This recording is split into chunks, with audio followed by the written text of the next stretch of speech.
In this lesson, we're going to examine how we can make the equations in factored form of quadratics. We call that building an equation.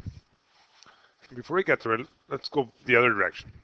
Can we work with an equation, and what can we figure out from that? Because if we can work one direction, we should probably be able to work back the other direction. So I've got a parabola. It's modeled by this equation here. Now I want to know what is the maximum height reached by this curve. So what are some things I can look at from this equation? Well, I can see that it opens down. Okay, it's got a negative a value. I can see that my zeros are negative 10 and positive 8.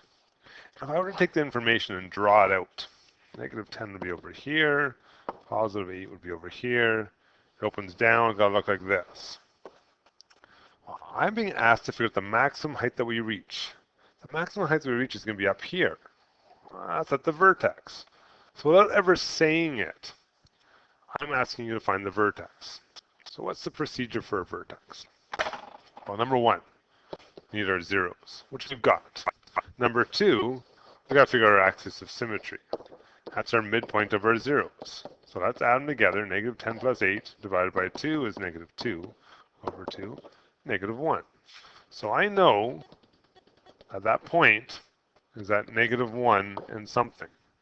If I want to figure out the something, step 3 is I got to figure out the y part. Well, I have an equation that figures out y for me. I plug in the x that I know, and I get negative 2 times 9 times negative 9. Multiply it all together, we get 162. So the maximum height that I reach is 162. We don't have units, it's not a word problem. But we can say a max of 162. And we can actually say that happens, good practice for later on, when x is negative 1. Okay, so we're working forward here. We could figure out, using the equation, important points. Well, if I want to work backwards, I've got to do the exact opposite. I've got to have an important point so I can figure out the equation. Now, for factored form, there's something I have to give you. Okay? We have to know our zeros. We can't do factored form without the zeros. So that's step one. Fill in your zeros. Just be careful. Don't forget we're changing signs, right? Step two, we're going to substitute some point, an important point. Maybe it's the vertex, maybe it's the y-intercept, maybe it's just a random point on the graph, but some point for our x and y. We're going to solve for a, because we don't know how big it is, we don't know which direction it opens, and at the end we're going to write therefore the equation.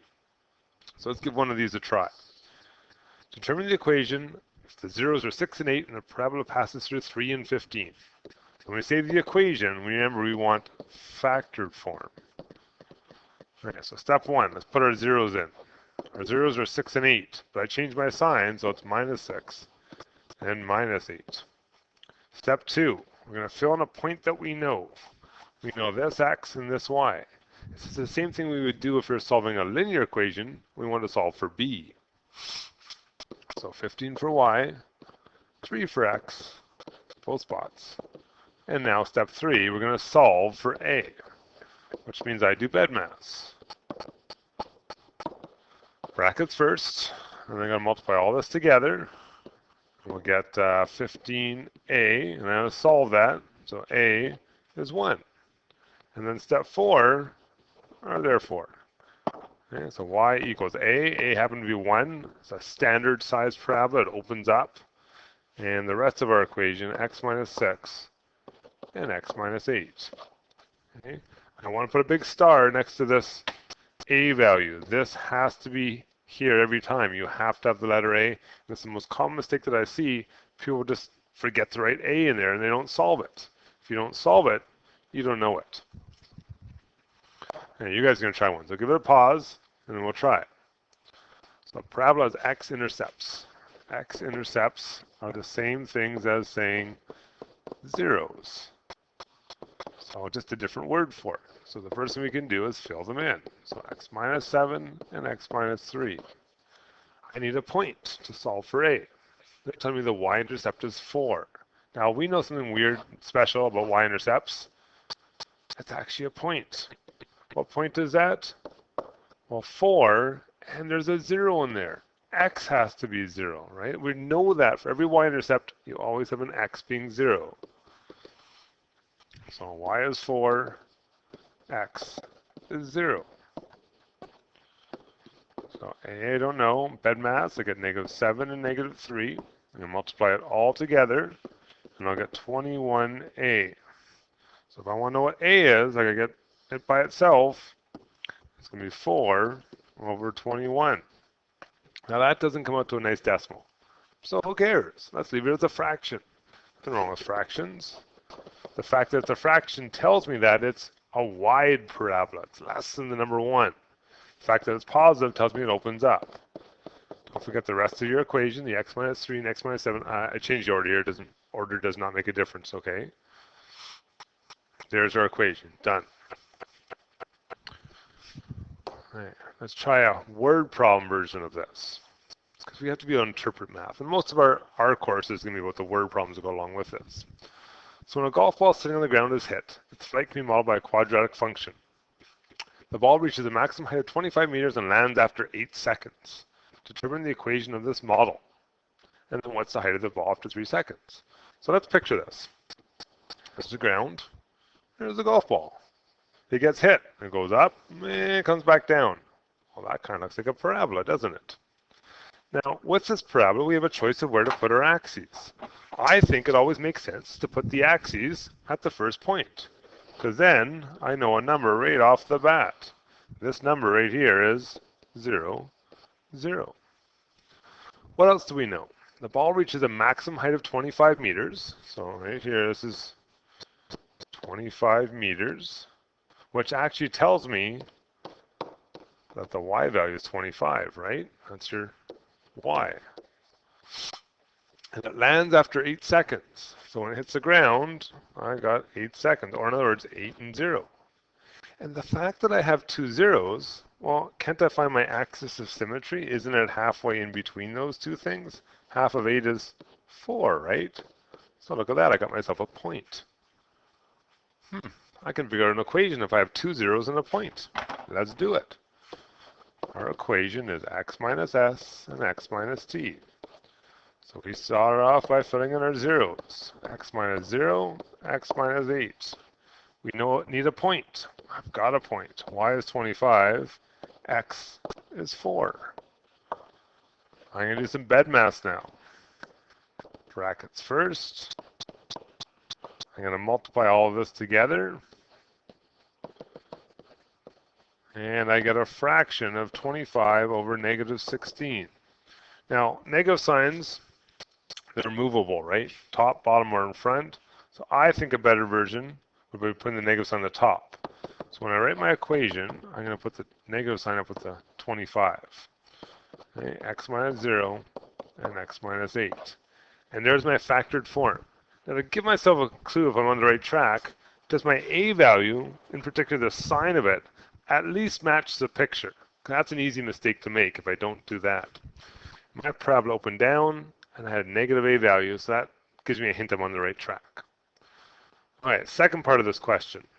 What is the height of the ball after 3 seconds? Well, 3 seconds is before 4. It's going to be somewhere here, right?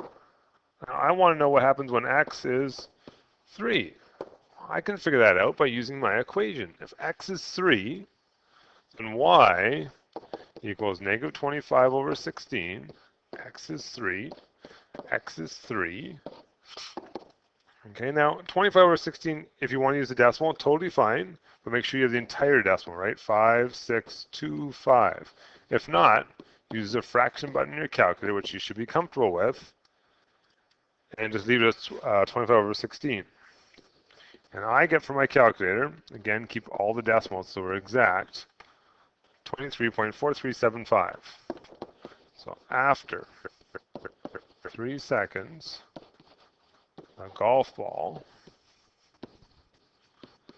is at a height of 23.4375 meters. Okay, and really, the word problem is the same kind of question, just we have to interpret things and put axes into our picture. And as I said, if I have a choice, I'm always going to put my 0, 0 as my first point. if I have a choice. Sometimes we don't. Okay, here's our big question for today. This is called a money problem. We're going to see lots and lots of money problems. They all look the same way. So if we read this one over here, we have a car manufacturer. They decided to change the price of their new sedan to increase sales. Right now, they charge $33,000 for each sedan, and they sell about 20 cars. Okay. Based on previous experience with prior models, they estimate for each $500 decrease in price, they will sell an additional 4 cars. So let's talk about right now. What's happening? We're making money, right? We call this revenue. Revenue equals the price that they charge times how many they sell. So what are they making right now? $33,000 for every, I'll put in brackets here, for every car they sell, and they sell 20 of them. So they're making $660,000. But they say to themselves, hey, that's not good enough. I want to see if I can make more money than this. And I can do that by changing my pricing model. So they said, well, let's do the same thing. Let's change our price. Let's drop it by $500. If I drop it down to $32,500, I'm going to sell more cars. I'm going to sell 4 more. That's good, right? Okay. So if we try that, 32,500 times 24, type in our calculators, it turns out they now will make $780,000. Hey, that's more money. That's awesome, right? So the question they have to ask themselves is, how many times should they keep dropping the price? Because they don't want to give cars away for free. You sell them too cheap, you're not going to make as much money anymore. Even if you sell lots and lots and lots of cars, at some point, you're not making as much as you used to make. And so we call this our optimal situation. So how are we going to approach this? We're going to take this idea of money times price. Price times number. But what we're going to do is we're going to add in the variable, the fact that I can change these things. So when we talk about revenue questions, X always refers to the number of changes. How many times do you want to change your model? And the way it's going to work is we'll take our initial value. What do we used to charge? We used to charge $33,000. But we're going to drop that. We're going to drop it $500 every time I change it. And I don't know how many times I want to change it. Do I want to change it once, twice? What's the best model to do here? And we're going to take our number. We sell 20 cars. And that's going to change. It's going to go up. It goes up 4 every time I change the price. So notice I have a plus and a minus in this equation here. The plus and minus, it depends on the situation. Sometimes you want to raise your price, sometimes you want to lower your price. Sometimes you sell more, sometimes you sell less. You have to read the equation. But either way, make sure that your your signs are always opposite. You don't get to raise your price and sell more in most situations. It doesn't really work. Okay, there's part A. This is our revenue equation. Part B asks us, what price should the manufacturer charge to maximize their revenue? Maximize. So if I looked at a graph, and this is a parabola, and it really is, I want to maximize my revenue. Here's my revenue equation. That is the maximum. That's the vertex. So I need to find the vertex of this equation. Now this one looks kind of like factored form, except we've got a new challenge today. The challenge is there's more than one number inside the bracket. This bracket has 2 numbers, and so does this one. So I can't just take it out and change the sign. I've got 2 parts. So what we have to do instead is take the idea of a 0. The idea of a 0 is what happens when what value makes it come out to 0? Well, I can solve for that if I can't see it. And I can do it for both of them. I want to figure out what the zeros are. So I have to rearrange this equation, numbers on one side, letters on the other.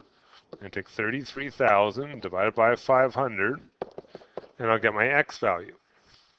Okay, I'll type that into our calculators, 33,000 divided by 500, and that gives me an x of 66. Do the other one. This one's negative 4x, so 20 over negative 4 is x, and negative 5 is x. Okay, so x's are my zeros. That's what I found here. That's stage one of finding a vertex, right? Step two, I need to find my axis of symmetry. Well, we know we can do that by taking our zeros and averaging them. So we'll get 61 over 2, in other words, 30.5. And step three is I plug it back into my equation. So let's go back to our big giant equation that we had. We had 33,000 minus 500x, and we had 20 plus 4x. Remember, this was our price, right? That's what we used to be charging. Was it 33,000? And we wanted to lower it. And this was our number. That's how many cars we wanted to sell. Well, if I take 30.5 and I plug it in for my x, everywhere I see an x, I'm going to get 33,000 minus 500 times 30.5. I have to figure out that number. And 20 plus 4 times 30.5. Figure out that number. And we do this part, each part separate. So 33,000 minus 500 times 30.5. I guess my calculator, 17,750. And the other bracket, I get 20 plus 4 times 30.5, 142. And if I multiply those two things together, I get 252,0500. Okay, what have I figured out? I've figured out, I figured out the vertex. The vertex is made up of the x, 30.5, and the number I'll get when I plug it back in, the 2 million value. So what does this mean? Let's interpret this. There is a maximum, I know it's maximum, because it told me in the question, revenue of 2 million, that was the answer we got, 520,500 when, how did I get that? Well, when I changed my price 30.5 times. What is the new price? The new price comes from our equation. Here's price, here's price, here's price. When 17,750 is charged for each of the, how many cars did we sell? I can figure that out too, because here I had number, so which makes this number, which makes this number. So when I sell 142 cars, if we actually look back at the question, I've done all the math now, back at the question, way back up here, part A was make the equation, which we did. That was our starting point. What price should we charge? How many cars should we sell? What revenue we produce? Well, we figured that all out by looking at this equation, the last three numbers of the equation in particular, and these things. And every money question is going to be the same. We're going to have to set it up, find our zeros, find our axis of symmetry, and then plug it back in. Figure out our three important numbers: the price, the number of things you sell, and how much money you actually make. You know, that's a really big question. There's one of these to try in our homework today, maybe two. And you definitely need to try these. The other equations aren't hard to build. They're all kind of basically the same. This is the kind of tricky one, and really one of our focuses in this course is money problems and how we can apply quadratics to these situations.